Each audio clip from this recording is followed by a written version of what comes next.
ректори донишгоҳ дар парвандаи куштори фармоишӣ боздошт шуд. додгоҳ ректори КФУ ғафуровро ба иттиҳоми куштори фармоишӣ дар солҳои 90 боздошт кард. ӯ бо дархости мақомоти тафтишотӣ боздошт шудааст.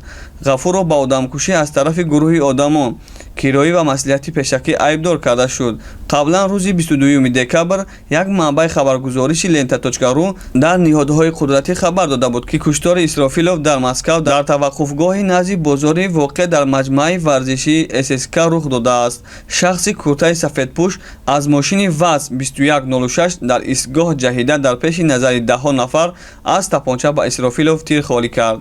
Вай депутати Совети Муттаҳидаи депутатҳои халқии Елабуга буд. ғафуров бо далели шаҳодати Адиган Саляхов, раҳбари гурӯҳи муташаккили ҷиноии 29, ки яке аз хушунаттарин гурӯҳҳои ҷиноии солҳои 90 буд, боздошт шудааст. додгоҳи басмани шаҳри Москав нисбати ректори донишгоҳи федералии Казон Илшат Ғафуров, ки дар куштори фармоишӣ муовини Айдар Исрафилов, ки 28 августи соли 1999 содир шудааст, муттаҳам мешавад. чораи ҳабси пешакӣ интихоб кард. ӯ то замони боздошт дар изолятсия нигаҳдорӣ мешавад, яъне то 21 феврали соли 2022.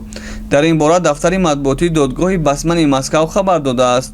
гурӯҳи созмоннаёфтаи ҷиноии маҷмаи 29, ки яке аз бузургтарин ҷамоатҳои ҷиноӣ аст, ки дар солҳои 90 ва аввалҳои солҳои 2000 дар қаламрави Татаристон, Москав ва Украина фаъолият мекард. асоси гурӯҳро собиқ ихтиёрони бригадаи бинокорие, ки шаҳри Набережни Челниро бунёд кардаанд, ташкил медиҳад. аз ҷониби онҳо зиёда аз 20 куштор, беш аз 30 узви гурӯҳи муташаккили ҷиноӣ муҷозот шудаанд.